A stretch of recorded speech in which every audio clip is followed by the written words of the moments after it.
Hi ಎಲ್ರಿಗೂ ನಮಸ್ಕಾರ. Welcome to my YouTube channel. ಇದು ಮಂಗಳವಾರದ ಲಾಗ್ ಆಗಿರುತ್ತೆ. ಬೆಳಿಗ್ಗೆನೇ ಲಾಗ್ನ ಸ್ಟಾರ್ಟ್ ಮಾಡ್ಕೊಂಡಿದ್ದೀನಿ. ಸ್ವಲ್ಪ ಬಟ್ಟೆ ಸ್ಟಿಚ್ ಮಾಡೋದಿತ್ತು, ಅದನ್ನು ಮಾಡಿಬಿಡೋಣ. ಈಗಿನ ಬೇಗ ಎದ್ದು ತಿಂಡಿ ಮಾಡೋ ಒಂದು ಟೆನ್ಷನ್ ಇರಲ್ವಲ್ಲ, ಒಂದು ಆರಾಮಾಗಿ ತಿಂಡಿ ಮಾಡ್ಬೋದಲ್ಲ, ಒಂದು ಸ್ವಲ್ಪ ಸ್ಟಿಚ್ ಮಾಡೋಣ ಅಂತೇಳಿ ಕುತ್ಕೊಂಡು ಮಾಡ್ತಾಯಿದ್ದೆ. ಆಮೇಲೆ ಫೋನ್ ತೊಗೊಂಡು ಹಿಂಗೆ ಸ್ಕ್ರಾಲ್ ಮಾಡ್ತಾಯಿದ್ನ. ಆವಾಗ ಇವತ್ತು ಸಂಕಷ್ಟ ಚತುರ್ಥಿ ಅಂತ ಗೊತ್ತಾಯಿತು. ಇನ್ನು ಸಡನ್ಲಿ ಅಮ್ಮಂಗೆ ಫೋನ್ ಮಾಡಿ ಹೇಳಿದೆ, ಯಾಕಂದರೆ ಅವರು ಮರ್ತುಬಿಟ್ಟಿರ್ತಾರೆ ಅಂತೇಳಿ. ಅವ್ರು ನಾನು ಹೇಳೋಕ್ಕೆ ಸರಿ ಹೋಯ್ತು, ಇಲ್ಲಾಂದರೆ ಅವ್ರು ಮರ್ತುಬಿಟ್ಟಿದ್ರು. ಸರಿ ಅಂತೇಳಿ ನಾನು ಕೂಡ ಮಾಡಬೇಕು. ಇವತ್ತು ಮಂಗಳವಾರ ಆಗಿದೆ, ವರ್ಷಕ್ಕೆ ಒಂದು ಸಲ ಬರೋದು, ಈ ಟೈಮ್ ಮಾಡಲಿಲ್ಲ ಅಂದರೆ ಹೆಂಗೆ ಅಂತೇಳಿ ಎಲ್ಲದು ಕೂಡ ಎತ್ತಿಟ್ಬಿಟ್ಟೆ ಸ್ಟಿಚ್ ಮಾಡ್ತಿರೋ ಬಟ್ಟೆನ. ನಾನು ಇದನ್ನು ಮಗಳ ಕೈಯಲ್ಲಿ ಮಾಡಿಸ್ಬೇಕು ಅಂದ್ಕೊಂಡಿದ್ದೆ. ಮಂಗಳವಾರ ಪೂಜೆನೇ ಆದರೆ ಅವಳು ಕ್ಯಾಂಪಲ್ಲಿ ಇರೋದ್ರಿಂದ ಅವಳು ಪರವಾಗಿ ನಾನೇ ಮಾಡುವ ಅಂತೇಳಿ ರೆಡಿ ಆಗ್ತಾಯಿದ್ದೆ. ಹಾಗೆ ಅಮ್ಮ ಯಾವಾಗಲೂ ಸಂಕಷ್ಟ ಚತುರ್ಥಿನ ಪ್ರತಿ ತಿಂಗಳು ಕೂಡ ಮಾಡ್ತಾರೆ. ಅವ್ರಿಗೂ ಕೂಡ ನಾನು ನೆನ್ಪು ಮಾಡಿದ್ದಾಯಿತು. ಇನ್ನು ಕೆಲಸ ಶುರು ಮಾಡ್ಕೊಳ್ಳೋಣ ಅಂತ ಕೆಲಸ ಶುರು ಮಾಡ್ಕೊಂಡೆ. ಫಸ್ಟೇ ತಿಂಡಿ ಮಾಡಿಟ್ಬಿಡೋಣ, ಆಮೇಲೆ ಬೇಕಾದ್ರೆ ಬೇರೆ ಕೆಲಸ ಎಲ್ಲ ಆರಾಮಾಗಿ ಮಾಡ್ಕೋಬೋದು ಅಂತ ತಿಂಡಿನೇ ಶುರು ಮಾಡಿಕೊಂಡೆ. ಸಿಂಪಲ್ಲಾಗಿ ಒಂದು ಬಾತ್ ಮಾಡೋಣ ಬೇಗನೆ ಅಂತೇಳಿ ಮಾಡ್ತಾಯಿದ್ದೀನಿ. ನಾನು ಮಾಡೋ ಸ್ಟೈಲ್ ಬಾತ್ನ ಇವತ್ತು ನಾನು ಶೇರ್ ಮಾಡ್ಕೊತಾ ಇದ್ದೀನಿ. ಒಂದ್ಸಲ ಟ್ರೈ ಮಾಡಿ, ತುಂಬ ಚೆನ್ನಾಗಿ ಬರುತ್ತೆ. ಇದಕ್ಕೆ ಜಾಸ್ತಿ ಏನು ಬೇಕಾಗಿಲ್ಲ, ಬೇಗನೆ ಆಗುತ್ತೆ. ಮೆಣಸಿನ್ಕಾಯಿ, ಕಾಯಿ ತುರಿ, ಬೆಳ್ಳುಳ್ಳಿ, ಶುಂಠಿ, ಸ್ವಲ್ಪ ಪುದೀನ ಸೊಪ್ಪು, ಕೊತ್ತಂಬರಿ ಸೊಪ್ಪು ಇಷ್ಟನ್ನು ಕೂಡ ಪೇಸ್ಟ್ ಮಾಡ್ಕೊಬೇಕು. ಸಿಂಪಲ್ ಬಾತ್ಗೆ ಇಷ್ಟೇ ಸಾಕು. ಇಷ್ಟೇ ಹಾಕಿ ಮಾಡಿದರೆ ತುಂಬಾ ಚೆನ್ನಾಗಿ ಬರುತ್ತೆ. ಇದ್ದರೆ ಬಟಾಣಿ ಹಾಕ್ಕೊಳ್ಳಿ, ಇಲ್ಲಾಂದರೆ ಇಷ್ಟೇ ಸಾಕು. ಬೀನಿಸು, ಕ್ಯಾರೆಟು, ಟೊಮೆಟೊ ಮತ್ತು ಈರುಳ್ಳಿ. ಕುಕ್ಕರ್ಗೆ ಸ್ವಲ್ಪ ಎಣ್ಣೆ ಮತ್ತು ತುಪ್ಪ ಹಾಕ್ಕೊಂಡು ಎಲ್ಲ ಸ್ಪೈಸಸ್ನು ಹಾಕ್ಕೊಡಿ.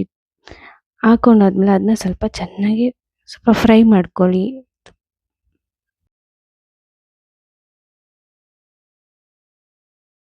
ಆಮೇಲೆ ಈರುಳ್ಳಿನ ಹಾಕಿಬಿಟ್ಟು ಚೆನ್ನಾಗಿ ಫ್ರೈ ಮಾಡ್ಕೊಳ್ಳಿ. ಅದು ಸ್ವಲ್ಪ ಬ್ರೌನ್ ಕಲರ್ ಬಂದರೂ ಚೆನ್ನಾಗಿರುತ್ತೆ.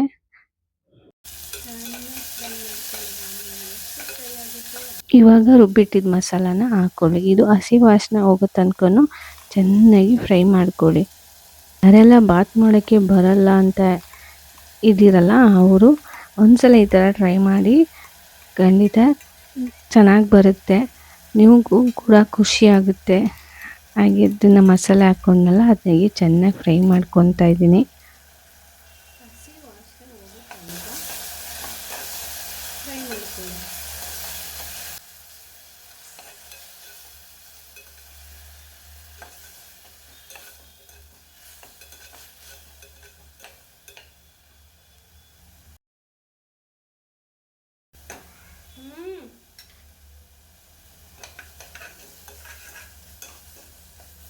ಇವಾಗ ಇದಕ್ಕೆ ತರಕಾರಿ ಹಾಕ್ಕೊಳ್ಳಿ. ನಾನು ನೆನೆಸಿಡೋದನ್ನ ಮರ್ತುಬಿಟ್ಟೆ, ಬಟಾಣಿನೆಲ್ಲಾಂದರೆ ನೆನೆಸಿಟ್ಟಿದ್ರೆ ಅದನ್ನು ಕೂಡ ಹಾಕ್ತಾಯಿದ್ದೆ.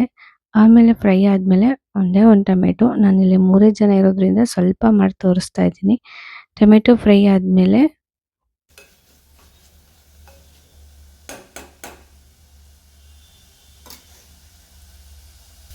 ಹಾಗೆ ಜಾರಲ್ಲಿ ಇರುತ್ತಲ್ಲ ರುಬ್ಬಿದ ಮಸಾಲ, ಅದಕ್ಕೆ ಸ್ವಲ್ಪ ನೀರು ಹಾಕಿ ಸ್ವಲ್ಪ ಮಿಕ್ಸ್ ಮಾಡಿ ರುಚಿಗೆ ತಕ್ಕಷ್ಟು ಉಪ್ಪು ಹಾಕಿ ಒಂದು 2 ನಿಮಿಷ 3 ನಿಮಿಷ ಕುಕ್ಕರ್ ಪ್ಲೇಟ್ನ ಮುಚ್ಚಿ ಬೇಯಿಸ್ಕೊಂಡ್ರೆ ಸರಿ ಹೋಗುತ್ತೆ.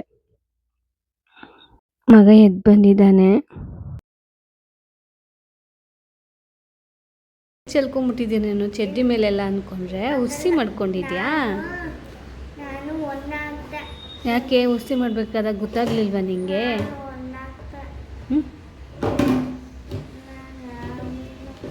ಏನು ಮಾಡಿದೆ?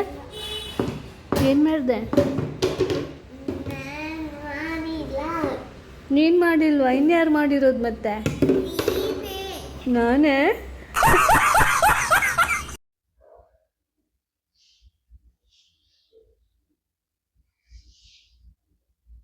ಎಣ್ಣೆ ಬಿಟ್ಕೊಂಡಿದ್ದೆ ಇದು. ಅದಕ್ಕೆ ಇವಾಗ ನೀರು ಹಾಕ್ಕೊಬೇಕು. 1 ಲೋಟ ಅಕ್ಕಿಗೆ 2 ಲೋಟ ನೀರು ಹಾಕಬೇಕು. ನಾನಿಲ್ಲಿ 1.5 ಲೋಟ ಅಷ್ಟು ಅಕ್ಕಿ ತೊಗೊಂಡಿದ್ದೆ, ಅದಕ್ಕೆ 2.5 ಲೋಟ ಅಷ್ಟು ನೀರು ಹಾಕ್ಕೊತಾ ಇದ್ದೀನಿ. ಚೆನ್ನಾಗಿ ಮಿಕ್ಸ್ ಮಾಡಿ ಆದಮೇಲೆ ರುಚಿ ನೋಡಿಕೊಂಡು ಅದಕ್ಕೆ ಬೇಕಾದರೆ ಸಾಲ್ಟ್ ಹಾಕ್ಕೊಳ್ಳೋದಿತ್ತು ಅಂದರೆ ಹಾಕ್ಕೊಳ್ಳಿ. ನಾನಿಲ್ಲಿ ಸಪ್ಪೆ ಇತ್ತು ಸ್ವಲ್ಪ, ಅದಕ್ಕೆ ಮತ್ತೆ ಸಾಲ್ಟನ್ನ ಹಾಕ್ತಾಯಿದ್ದೀನಿ. ಇನ್ನೂ ಸ್ವಲ್ಪ ಸಾಲ್ಟ್ ಬೇಕು, ಇನ್ನೊಂದು ಸ್ವಲ್ಪ ಸಾಲ್ಟ್ ಹಾಕ್ತಾಯಿದ್ದೀನಿ. ಸಾಲ್ಟ್ ಬೇಕು ಅದಕ್ಕೆ. ಒಂದು ಕುದಿ ಬತ್ತಿದಂಗೆ ಅಕ್ಕಿ ಹಾಕ್ಕೊಬೇಕು. ನಾನೇನು ನೆನ್ಸೋಕ್ಕೆ ಹೋಗಿಲ್ಲ, ಅಕ್ಕಿನ ನೆನೆಸ್ಕೊಂಡು ಕೂಡ ಹಾಕ್ಕೊಬೋದು. ಹಾಗೆ ಡೈರೆಕ್ಟ್ ಹಾಕಿ ಕ್ಲೋಸ್ ಮಾಡಿ ರೆಡಿ. 1 2 3 ಬಾತ್ ರೆಡಿ. ಸಖತ್ತಾಗಿ ಬಂದಿತ್ತು. ಒಂದ್ಸಲ ಟ್ರೈ ಮಾಡಿ, ಬೇಗನೂ ಕೂಡ ಆಗುತ್ತೆ. ಇವಾಗ ಫ್ರೆಶ್ ಅಪ್ಗೆ ಹೋಗಬೇಕು. ತಿಂಡಿ ಎಲ್ಲ ಮಾಡಾಯಿತು. ಅಕ್ಕ ಇಲ್ಲ ಅಲ್ಲ ಜೊತೆಗೆ ಆಟ ಆಡೋಕ್ಕೆ. ಅವ್ನು ಪ್ರತಿದಿನ ಹೀಗೆ ಆಟ ಆಡ್ಕೊತಾ ಇದ್ದ ಒಬ್ಬನೇ. ಅವ್ನಿಗೆಲ್ಲೂ ಕೂಡ ಬೋರ್ ಆಗಬಾರ್ದು ಅಂತೇಳಿ ನಾನು ಕೂಡ ಅವಾಗವಾಗ ಆಟ ಆಡ್ತಿದ್ದೆ ಅವನ ಜೊತೆ. ಕೆಲಸ ಇದ್ರೂ ಸರಿ ಆಟ ಆಡ್ತಿದ್ದೆ, ಕೆಲಸ ಬೇಕಾದ್ರೆ ಆಮೇಲೆ ಮಾಡ್ಕೊಳ್ಳೋಣ ಅಂತೇಳಿ. ಅವ್ನು ತುಂಬ ಮಿಸ್ ಮಾಡ್ಕೊತ ಇದ್ದಾನೆ ಅವ್ರ ಅಕ್ಕನ.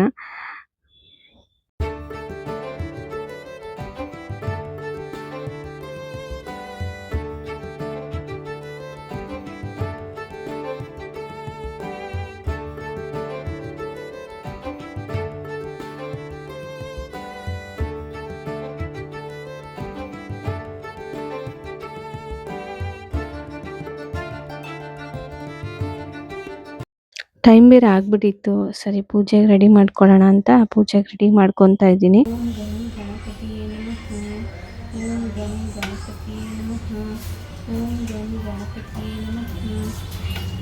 ಗಣೇಶ ಚತುರ್ಥಿನ ನಾನು ಮಾಡ್ತಾ ಇದ್ದೆ, ಇವಾಗ ಮಾಡೋದನ್ನ ಬಿಟ್ಬಿಟ್ಟಿದ್ದೀನಿ ಕೆಲಸ ಅಂತೇಳಿ. ಮಗಳ ಕೈಲಿ ಮಾತ್ರ ಪ್ರತಿ ಬುಧವಾರ ಸ್ನಾನ ಮಾಡಿಸಿ ಪೂಜೆ ಮಾಡಿಸ್ತೀನಿ.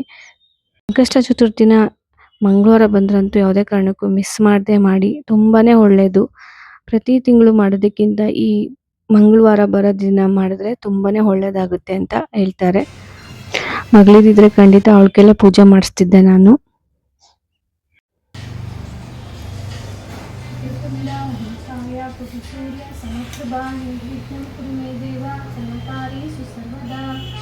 ನೋಡಿ ಬಾತ್ ಹೇಗೆ ಬಂದಿದೆ. ಇದ್ರ ಜೊತೆ ನೀರು ಚಟ್ನಿ ಮಾಡಿದ್ದೆ, ಸಖತ್ತಾಗಿತ್ತು. ಒಂದ್ಸಲ ಟ್ರೈ ಮಾಡಿ.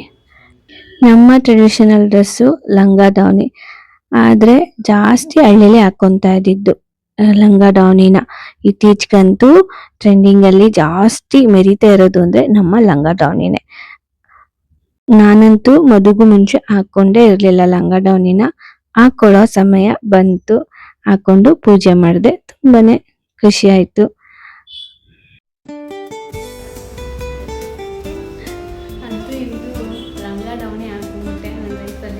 ಫಸ್ಟ್ ಟೈಮ್ ನನ್ನ ಲೈಫಲ್ಲಿ ಲಂಗ ದಾವಣಿ ಹಾಕ್ಕೊಂಡಿದ್ದು. ನನ್ನ ಮಗಳ ದೇಶದಿಂದ ನಾನು ಹಾಕ್ಕೊಂಡಂಗಾಯಿತು. ಇವತ್ತು ಅವಳಿಗೆ ಪೂಜೆ ಮಾಡಿಸ್ಬೋಣ ಅಂತ ತುಂಬಾ ದಿನ ಅಂದ್ಕೊಂಡಿದ್ದೆ.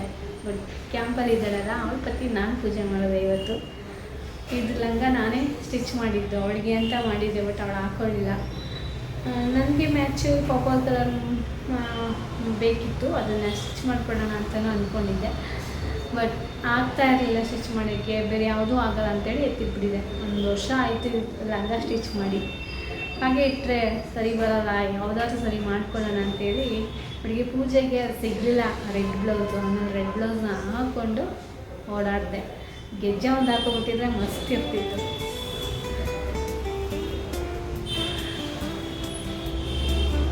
ನಾನೇನಾದ್ರೂ ಎಲ್ಲರೂ ಫಂಕ್ಷನ್ಗೆ ಹೋಗಿ ಬಂದಮೇಲೆ ಸ್ಯಾರಿನ ಆಚೆ ಒಣೆ ಹಾಕ್ತೀನಿ. ಯಾಕಂದರೆ ಈಗಂತೂ ತುಂಬಾ ಬಿಸಿಲು ಟೈಮ್ಗೆ ತುಂಬಾ ಸ್ವೆಟ್ ಆಗ್ತಾ ಇರ್ತೀವಿ. ಅದ್ರ ಸ್ಮೆಲ್ ಹಾಗೆ ಉಳ್ಕೊಂಡ್ಬಿಡುತ್ತೆ. ಕ್ಲೀನ್ ಮಾಡೋಕ್ಕಾಗಲಿಲ್ಲ ತಕ್ಷಣ ಅಂದಾಗ ಈ ಥರ ಆಚೆನೆ ಒಣೆ ಹಾಕ್ತೀನಿ. ಈ ಟಿಪ್ಸ್ ನಿಮಗೆ ಯೂಸ್ ಆಗುತ್ತೆ. ಖಂಡಿತ ನೀವು ಹಾಗೆ ಮಾಡಿ. ಯಾಕಂದರೆ ಈಗ ಮದುವೆ ಸೀಸನ್ ಇರೋದ್ರಿಂದ ಒಳ್ಳೊಳ್ಳೆ ಸ್ಯಾರಿನ ಹಾಕ್ಕೊಂಡು ಹೋಗ್ತಾ ಇರ್ತೀರಾ. ಟೆರೆಸ್ ಮೇಲೆ ಬಂದಿದ್ವಿ. ಟೆರೆಸ್ ಮೇಲೆ ತುಂಬಾನೇ ಗಾಳಿ ಬೀಸ್ತಾ ಇತ್ತು. ಗಾಳಿಗೆ ಡೋರು ಹೊಡ್ಕೊತಾ ಇತ್ತು. ಅದಕ್ಕೆ ಮಗ ಇದನ್ನೆಲ್ಲ ಇಟ್ಕೊತಾ ಇದ್ದಾನೆ. ಬಿಡು ಬಿಡು ನೋಡೋಣ, ಬಿಡು ಬಿಡು, ಬರಲ್ಲ ಬಿಡು, ಇವಾಗ ಬರಲ್ಲ ಬಿಡು. ಓಕೆ ಡನ್, ಸಕ್ಸಸ್ ಆಯ್ತು ಇವಾಗ.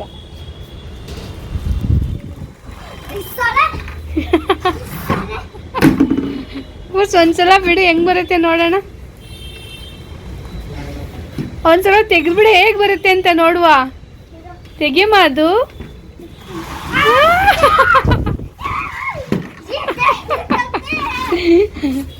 So fun.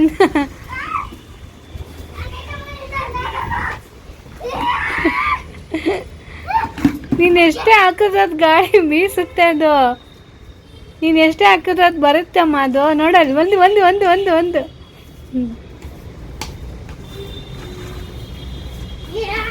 ಅಮ್ಮ ಈ ಗಿಡನ ಮನೆ ಮುಂದೆ ಹಾಕೊಂಡಿದ್ರು ಅವು ಬರ್ದೇ ಇರ್ಲಿ ಅಂತ. ಈ ಗಿಡದ ಹತ್ರ ನನಗೆ ಮರ್ತೋಗ್ಬಿಟ್ಟಿದೆ. ನಾನು ಕೂಡ ಇಲ್ಲಿ ಪಕ್ಕದನವರು ಕಟ್ ಮಾಡಿ ಬಿಸಾಕ್ಬಿಟ್ಟಿದ್ರು. ಹಾಕಿ ನೋಡೋಣ ಅಂತೇಳಿ ಎರಡು ತಂದು ಹಾಕಿ ಒಂದ್ 2.5 ತಿಂಗಳಷ್ಟಲ್ಲಿ ಈ ತರ ಚಿಗುರ್ಕೊಂಡಿದೆ. ನಾನು ಕೂಡ ನಿಮಗೆ ತೋರ್ಸೋಣ ಇವತ್ತು ಅಂತೇಳಿ ತೋರಿಸ್ತಾ ಇದ್ದೀನಿ. ಈ ಗಿಡ ಅದೆಲ್ಲ ಬೇರೆ ಕಡೆ ಕಿತ್ಕೊ ಬಂದಿದ್ದು ಬಾಟಲ್ಗೆ ನೀರ್ ಹಾಕಿ ಇಟ್ಟಿದ್ದೆ. ಅದು ಏನೂ ಆಗಿರ್ಲಿಲ್ಲ. ಒಟ್ನಲ್ಲಿ ಸುಮಾರು ಇದನ್ನು ಕೂಡ 1.5 ತಿಂಗಳಾಯ್ತು ಇಟ್ಟಿ. ಈಗ ಇವತ್ತು ಒಂದು ಪಕ್ಕದವ್ರ ಹತ್ರ ಕೇಳಿ ಇಸ್ಕೊಂಡು ನಿಮಗೆ ತೋರಿಸ್ತಾ ಇದ್ದೀನಿ. ಪಾಟ್ಗೆ ಈ ತರ ಮಣ್ಣು ಹಾಕೊಂಡ್ಬಿಟ್ಟು ಅದನ್ನ ಹಾಕಿ 1-2-3 ತಿಂಗಳು ಬಿಟ್ರೆ ಅದು ಆರಾಮಾಗಿ ಚಿಗುರ್ಕೊಳ್ಳುತ್ತೆ. ನಿಮ್ಗೆ ಎಲ್ಲಾರು ಕಣ್ಣಿಗೆ ಕಾಣಿಸಿದ್ರೆ ಬಿದ್ದಿರೋದು ಕಟ್ ಮಾಡಿಲ್ಲ, ನಿಮ್ ರಿಲೇಷನ್ ಮನೇಲಿ ಇತ್ತು ಅಂದ್ರೆ ಈ ತರ ಹಾಕಿ ಇದನ್ನ ಮನೆ ಒಳಗಡೆ ಇಟ್ಕೊಂಡು ಕೂಡ ಬೆಳಿಬಹುದು. ಇದು ಮಲ್ಗೆ ಜಾಗದಲ್ಲಿ ಇಟ್ಕೊಂಡ್ರೆ ತುಂಬಾನೇ ಪಾಸಿಟಿವ್ ಎನರ್ಜಿ ಬರುತ್ತೆ ಅಂತ ಹೇಳ್ತಾರೆ. ಇದಕ್ಕೆ ಸೂರ್ಯ ಬೆಳಕು ಕೂಡ ಬೇಕು. ಇಲ್ಲ ಅಂದ್ರೆ ಬೆಳಕಿಲ್ದಲ್ಲ ಅಂದ್ರೂ ಕೂಡ ನಾವು ಒಳಗಡೆ ಇಟ್ಕೊಂಡು ಬೆಳಿಬಹುದು. ತುಂಬಾ ಶೋ ಆಗಿ ಕಾಣಿಸುತ್ತೆ. ಸಿಕ್ತಾಗ ಎಲ್ಲಾದ್ರೂ ಬಿಡ್ಬೇಡಿ. ಇದಾಗಿತ್ತು ನನ್ನ ಬೆಳಗ್ಗೆಯಿಂದ ಮಧ್ಯಾಹ್ನ ರೊಟೀನು. ಇಷ್ಟ ಆದ್ರೆ ಲೈಕ್ ಮಾಡಿ, ನನ್ನ ಚಾನೆಲ್ನ ಸಬ್ಸ್ಕ್ರೈಬ್ ಮಾಡಿ. Thank you for watching.